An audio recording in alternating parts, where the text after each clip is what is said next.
کہ ایک طرف اللہ مل رہا تھا تو اس کے لیے سر کٹنا ہے تیار، بچے ذبح ہوں گے تیار، خاندان اجڑ جائے گا تیار، کہ اللہ مل رہا ہے، اللہ ملا تو سستا سودا۔ جب اسماعیل علیہ السلام سے کہا نا ابراہیم علیہ السلام نے کہ بیٹا تیرے ذبح ہونے کا حکم ہو چکا ہے، کیا کہتے ہو؟ تو انہوں نے کہا جلدی کرو، یا ابا تفعل، یا ابا تفعل، ابا جلدی کرو۔ تو ابراہیم سمجھے کہ شاید یہ پتہ نہیں چلا اس کہ بیٹا تمہیں خبر ہے میں کیا کہہ رہا ہوں؟ کہاں خبر ہے، بڑا اچھا سودا ہے،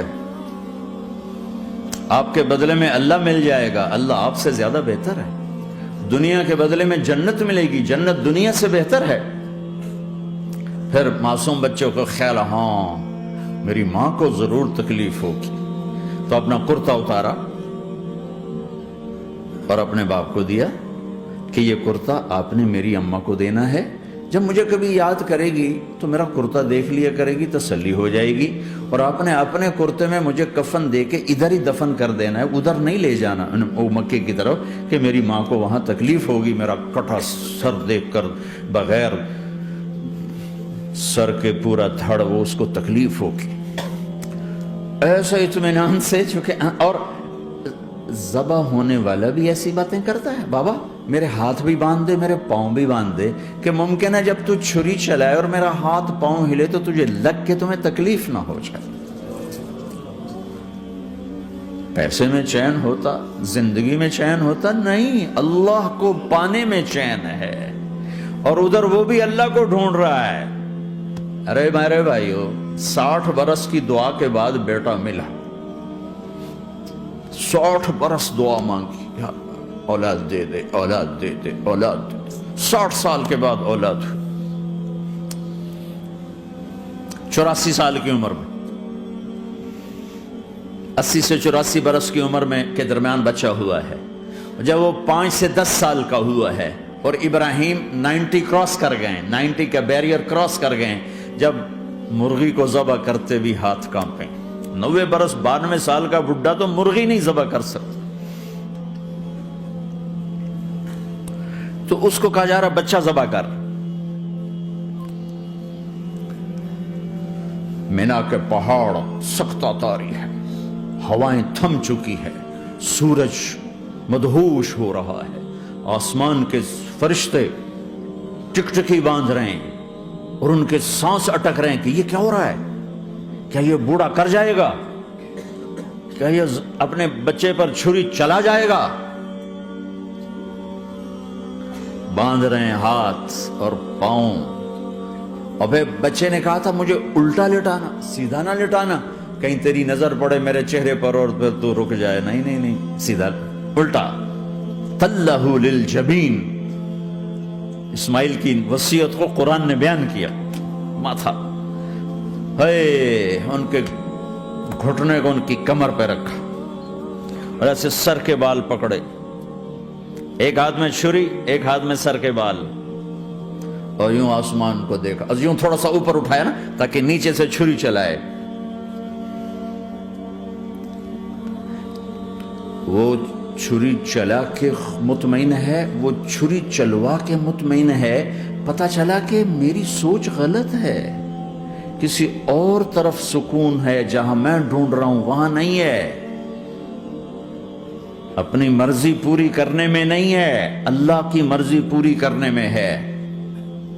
یوں پکڑا، گھٹنا رکھا، یوں دیکھا، آسمان کو دیکھنا تھا کہ فرشتوں کی چیخیں نکل گئی، کہا اے اللہ، ہے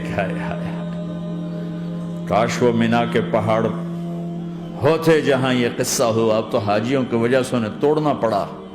اے اللہ، کیا تو مجھ سے ناراض ہو گیا ہے؟ تو یہ سمجھتا ہے کہ اسماعیل کی محبت میرے دل تجھ سے زیادہ ہوگی؟ نہیں نہیں، میرے اندر تو ہی تو ہے، تیرے سوا کوئی نہیں ہے، اور اگر کوئی میرا تو نے امتحان لینا ہے میں حاضر ہوں۔ ایک اسماعیل کیا لاکھوں قربان ہو سکتے، چھری چلات کی۔ اگر میرا رب صرف دیکھ ہی رہا تھا کہ خلیل کہاں تک جاتا ہے، یاری نبھتی ہے کہ درمیان میں ٹوٹتی ہے. ارے تم سے بچوں پہ چھریاں نہیں چلوا رہا، تم سے کہہ رہا غلط کام چھوڑ دو. وہ تمہاری ہلاکت اور بربادی کا ذریعہ ہیں. یا موت سے ٹکر لے کے دکھا دو، یا قبر کے گڑھے میں جانے سے انکار کر دو، یا موت کے بعد کھڑے ہونے سے انکار کر دو، یا میرے رب کی جہنم کو پانی سے بجھا دو، میرے اللہ کی جنت کو آگ لگا دو اور کہہ دو کوئی اللہ نہیں، کوئی حساب کتاب نہیں، جاؤ جو مرضی کرو. ادھر سب کچھ مانتے ہو، ادھر اسی سے بغاوت کرتے ہو. یہ کیا اسلام ہے؟ یہ کیا زندگی ہے؟ اے اللہ، ناراض ہو گیا ہے کہ میرے دل میں اسماعیل تجھ سے زیادہ نہیں. میرے رب ادھر تو ہی تو ہے، تیرے سوا کوئی نہیں ہے، تو ہی ہے. اور اگر ناراض نہیں کوئی میرا پیپر لے رہا ہے تو میں حاضر ہوں، یہ لے. اللہ اکبر. جو چھری چلائی، ساتوں آسمان کے فرشتوں کی چیخیں نکل گئی. 2 دفعہ آسمان کے فرشتے روئے ہیں، 2 دفعہ ساتوں آسمان کے فرشتے. ایک یہاں ابراہیم و اسماعیل کے اس قصے پر، اور پھر 4000 سال کے بعد جب میرے نبی کو طائف میں پتھر پڑے.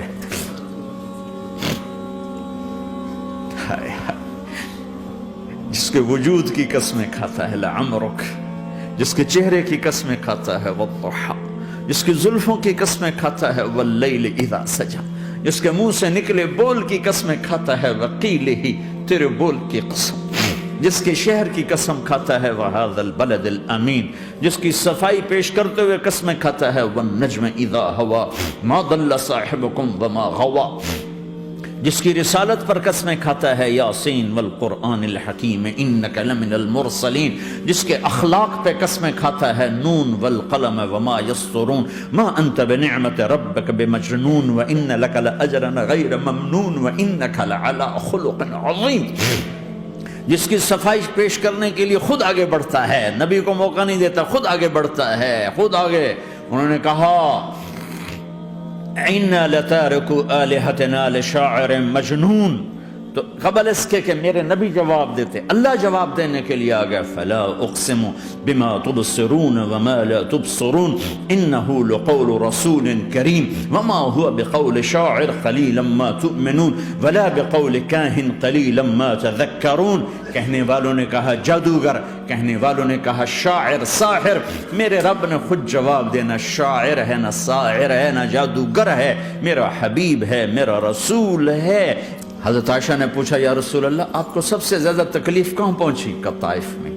طائف میں 23 برس میں سب سے زیادہ تکلیف کہاں پہنچی؟ فرمایا طائف میں.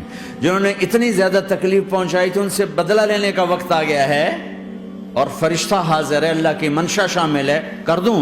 کہ نہیں، یہ نہ صحیح، ان کی نسل میں شاید کوئی ایمان لے آئے. لعل اللہ ان یخرج من اصلابہم من یوحد اللہ.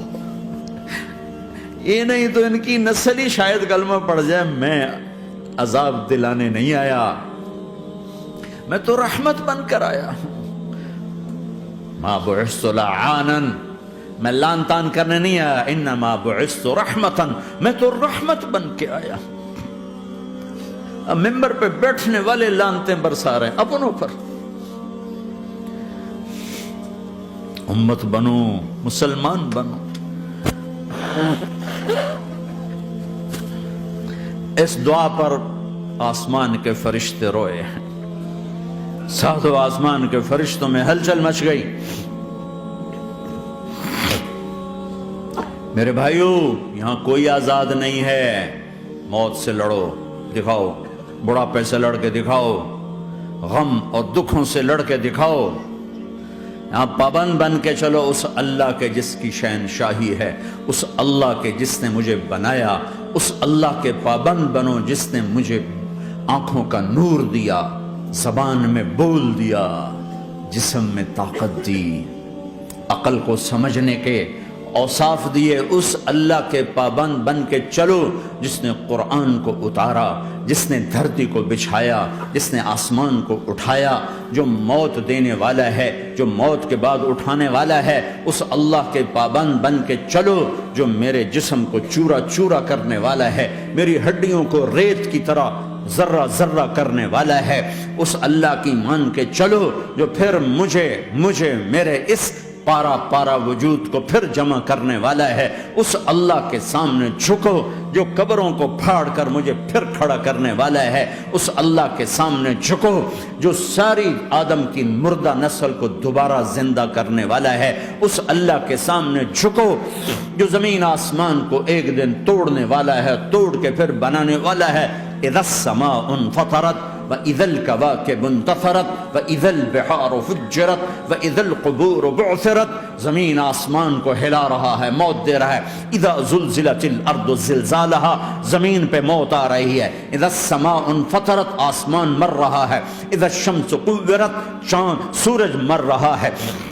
وَإِذَا الْجِبَالُ سُيِّرَتْ، یہ پہاڑوں کی موت ہے۔ عرش فرش لوح قلم کرسی ہر شے کو فنا کے گھاٹ اتارنے والا اور خود ہمیشہ باقی رہنے والا، دائم رہنے والا، قائم رہنے والا، اپنی ذات میں قائم، اپنی ذات میں دائم، موت سے پاک، تھکن سے پاک، نیند سے پاک، اونگ سے پاک، ظلم سے پاک، ذوق سے پاک، خزانوں کا مالک، عزت کا مالک، قوت کا مالک، شہنشاہی کا مالک، کبریائی کا مالک، ہیمنت کا مالک، جبروت کا مالک، خزانوں کا مالک، فرشتوں کا مالک، جبریل کا مالک، میکائیل کا مالک، اسرافیل کا مالک، اسرائیل کا مالک، طارق جمیل کا مالک، برمنگم والوں کا مالک، آدم کی ساری نسل کا مالک، 2 پاؤں پہ چلنے والوں پر بادشاہ، 4 پاؤں پہ چلنے والوں کا مالک، پانی کی مخلوق، ہوا کی مخلوق، زمین کی مخلوق، رینگنے والے، اڑنے والے، تیرنے والے، جھپٹنے والے، دھاڑنے والے، پھاڑنے والے، ڈسنے والے، سب پر میرے اللہ کی شہنشاہی ہے۔